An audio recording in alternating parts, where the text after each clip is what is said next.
Okay, so here is the stand mixer that I'm going to be using. You start off with adding in the 1.5 cups of water, and you're also going to add in the yeast because it activates in warm water, so 1 tablespoon, and that equals 1 package, one of these little packages. You get them in 3s, but you can buy them, and it's 1 package equals a tablespoon. If you get them in the containers, it's 1 tablespoon, so those are the measurements. And then we're also going to add in a tablespoon of white sugar, a tablespoon of light brown sugar, and we're going to mix it up and let it activate. When you're stirring in your sugars or anything into the batter or anything for baking, you always want to make sure it's level. And then you just put it in there. And you take also a tablespoon of light brown sugar. Again, this is the brown sugar, and you're keeping it level to the spoon. You're just dropping it in there. You can use the same spoon to just mix it around and make sure that it dissolves. If you look at it, it's getting all yucky up on the sides. And you just let it sit for 5 minutes. Time it, put a timer on so you don't forget. That's just to give the yeast time to activate. So now I'm about to add in the flour. First I'll start with the oil. You just put that into the mix. And then we're going to add in 2 teaspoons of salt. I fill that up one more time.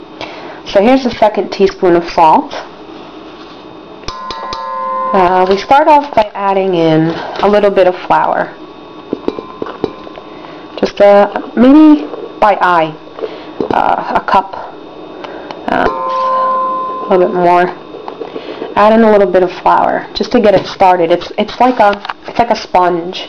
So this is gonna mix in the yeast, water, salt, and sugars, and a little bit of flour. It's a sponge that's gonna make the rest of the dough click together. Okay. All right, the dough hooks in. Just gonna press down on the machine. Oh God, it's hard to do this on your own. Oh, there we go.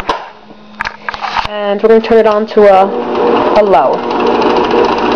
And then you're just seeing it's mixing in, and it's creating a little bit of a mini dough.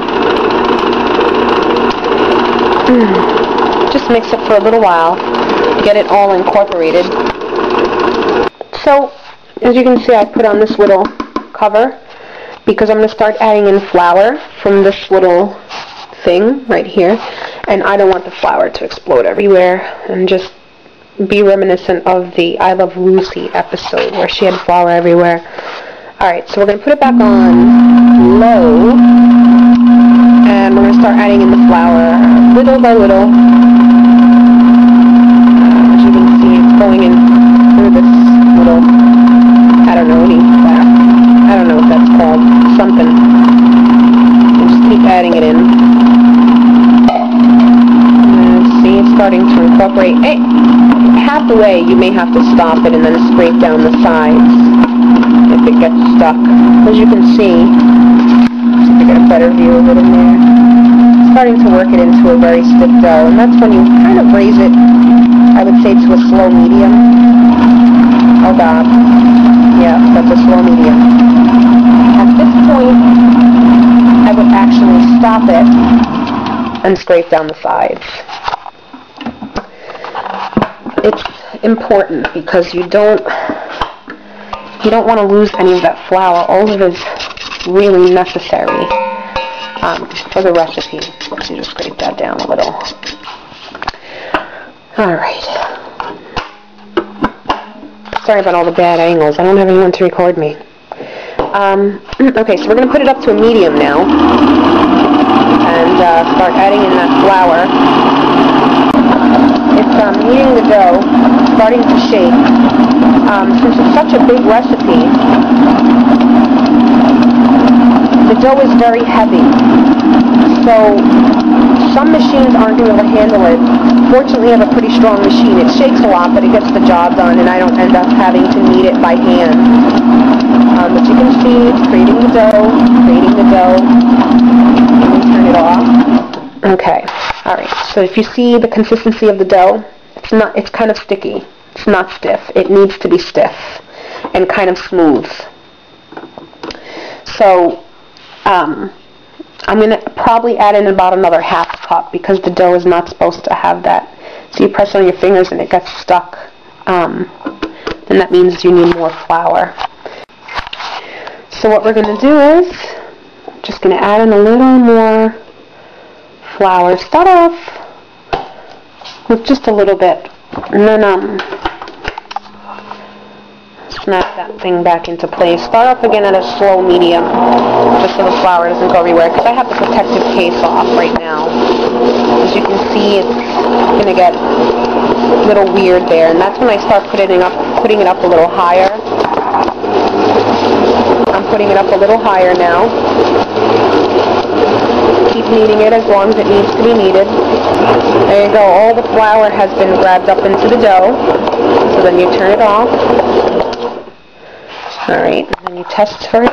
You test it by lifting it up and then checking for any sticky spots, which I don't feel. Alright, so you get it off the dough hook.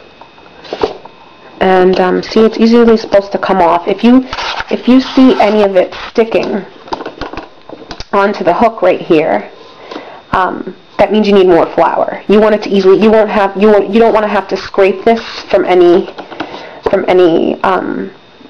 dough, because if you have to scrape it off, that means that you need more flour. It's kind of a sticky. It needs to have a smooth, uniform to it.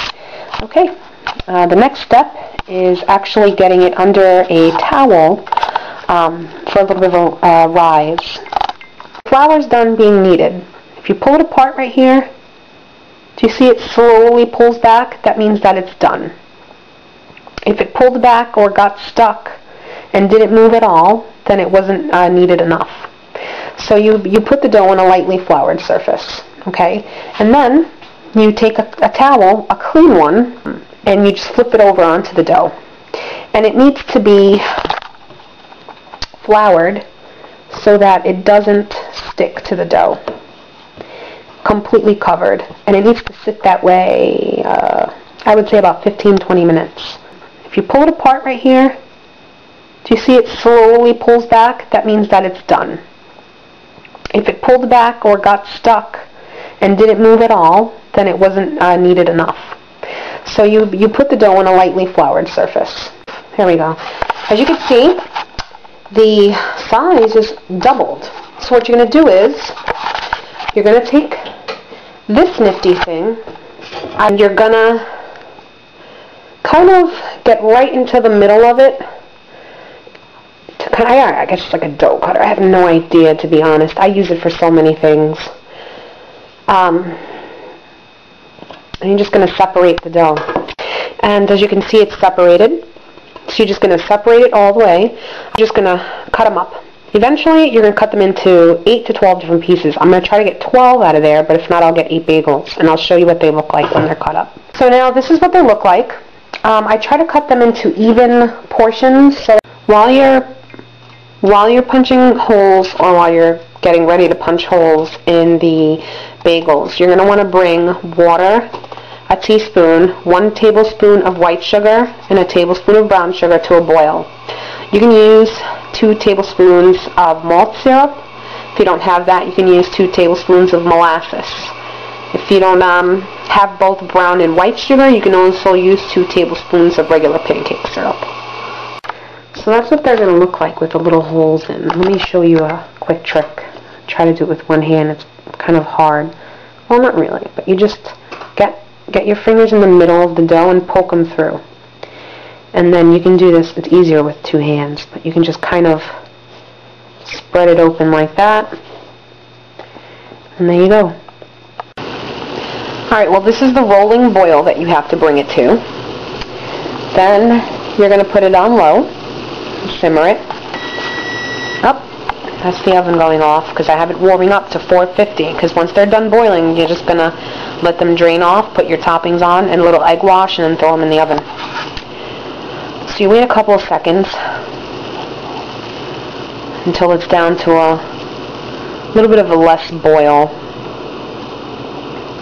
It's not boiling as much. I don't know if you can tell by camera, but what you do is you take the bagel on a little slotted spoon thing, and you just drop it in there.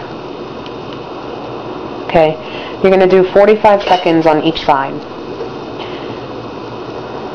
2 at a time.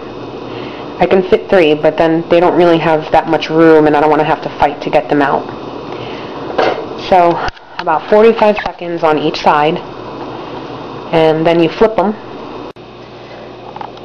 When you take them out of the water, you're going to place one of these cooling racks on top of your surface cutting board. If you don't want to put it on a cutting board, put some towels underneath the rack.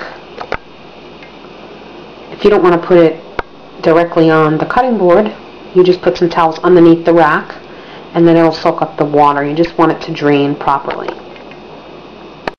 Okay, so what you're going to want to do is when you're done drying them out on the racks, you're going to want to make sure that they're fully dry before you start covering it with egg wash, because you don't want them to be too soft or moist as you're putting on the toppings.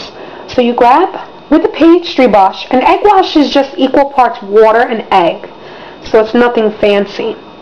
So you just cover up the entire bagel with egg, and this is going to give it the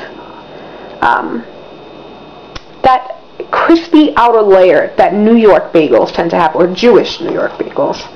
And so it's going to give it that crispy outer layer. I kind of really get a lot on there. I like mine extra crispy on the outside. Okay, and then once you're done with that, you're going to take the bagel and you're going to just place it in there. Now, turn it over. Keep pressing it down. I don't know if you can hear that, but that's the sizzling. It's on a pizza stone, or a stone that it's supposed to be the equivalent of having a brick oven. It looks dirty, but that's actually the natural process of it after using it so many times. There's nothing you can do to get that off, and that actually makes it better when you're baking. And voila! This is what they look like when they're done. Alright, thank you for watching, and I hope that I've helped the 23 of you who asked me to make the video. Alright, love you guys. Bye!